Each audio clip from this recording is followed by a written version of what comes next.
Yamaha Aerox 155-2024. Pag sinabi nating scooter na merong 150cc ay isa talagang napapasok sa iyong isipan itong Yamaha Aerox 155 dahil tunay nga naman na napakaganda at napakaangas nitong motor na to at meron pa itong malalakas na performance. At ayon sa ating nakalap na balita ay meron na nga pong bagong color variant itong Yamaha Aerox 155 para sa taong 2024 at nilabas na nga nila ito sa bansang Indonesia at tunay nga naman na napakaganda at napakaangas nitong bagong kulay ng Yamaha Aerox 155 2024. Meron itong Maxi Signature at Prestige Silver para sa EVS version at Cyber City Livery naman para sa Cyber City version at may apat ka pong kulay na pagpipilian para sa standard version. Meron po itong Silver Cyan, Metallic Red, Black Gray at dull blue orange. Pero bakit nga ba maraming bumibili nitong motor na to, ang Yamaha Aerox 155? Ano nga ba ang meron sa motor na to? Now for this video is pag-uusapan natin ang kanyang mga features and specs, kung ano ang meron sa motor na to at kung bakit marami ang bumibili nito. Pero bago tayo magpatuloy ay pa-subscribe muna sa aking channel at pa-click na rin sa notification bell para maging updated kayo sa mga susunod na video na gagawin natin patungkol sa mga motorsiklo.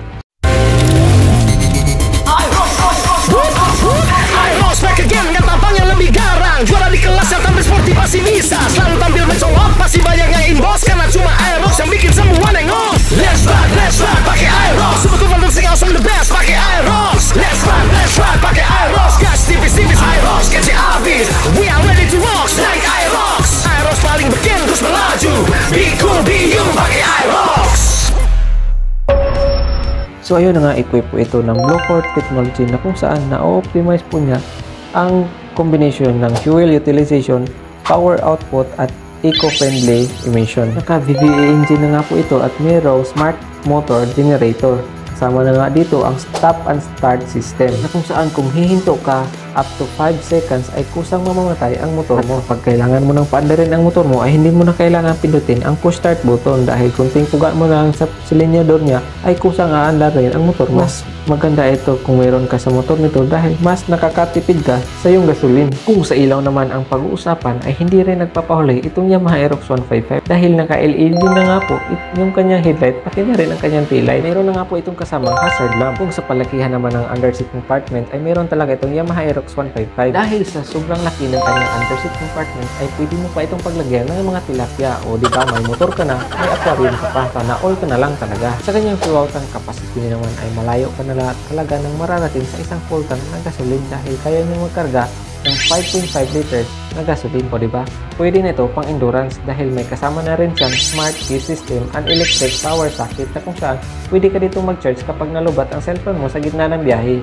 Pagdating naman sa kanyang meter panel ay naka-fully digital speedometer na nga po siya at meron itong kumpletong informasyon na kakailanganin mo sa gitna ng iyong biyahe. Kung sa engine naman ang pag-uusapan, itong Yamaha Aerox 155 2024 ay naka-single cylinder na nga po ito, 4-stroke, 4-valve, naka-single overhead cam at liquid cooled na merong engine displacement na 155 cubic centimeter. Pagdating sa kanyang maximum power ay kaya nitong maglabas ng 11.3 kilowatts at 8,000 RPM.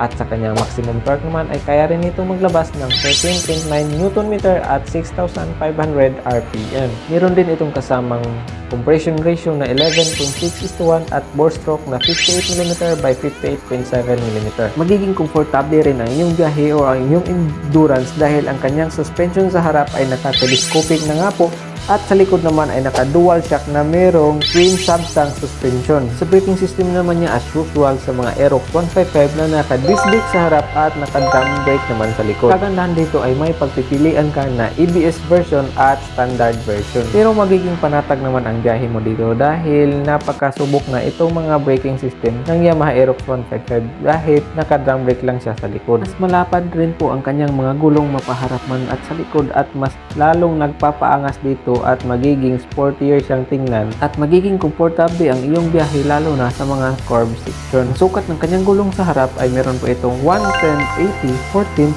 at sa likod naman ay may sukat na 140/70/14. Nakatublis na nga po ito mapaharap man at likod. At kung sa dimension naman ang pag-uusapan, itong Aerox 155 2024 ay meron po itong overall length na 1980mm, overall width na 700mm at overall height na 1150mm. Sa kanyang wheelbase naman ay meron po itong 1350mm, ground clearance na 140mm at seat height na 790mm. Pagdating naman sa timbang ay mas mabigat dito ang ABS version kumpara sa standard version dahil may bigat ang ABS version na 125kg samantalang ang standard version ay may bigat na 122kg. Wala silang bida kung sa kanilang body design and structure pero sa mga kanilang graphics at mga features ay marami nga. Kung titingnan natin itong ABS version ay napaka-clean look talaga niyang tingnan. Yung tipong minimalist lang talaga yung kanyang graphic design. Pagdating naman dito sa Cyber City ay napakaangas at napakaganda na talaga ng kanyang kulay. Para siyang kulay chameleon kung ating titingnan. Sabayan pa yan ng napakaganda ng kanyang graphic design na kahit hindi mo mabasa ang nakasulat pero mapa-aerox ka na lang talaga sa kanyang design. Ganito gumawa ang Yamaha na napakaganda at napaka-perfect ng kanyang kinalabasan. Yung kulay orange naman ng kanyang mags ay bumagay sa kulay ng kanyang body. At pagdating naman dito sa standard version ay marami ka talagang kulay na pagpipilian. Nandyan ang silver cyan,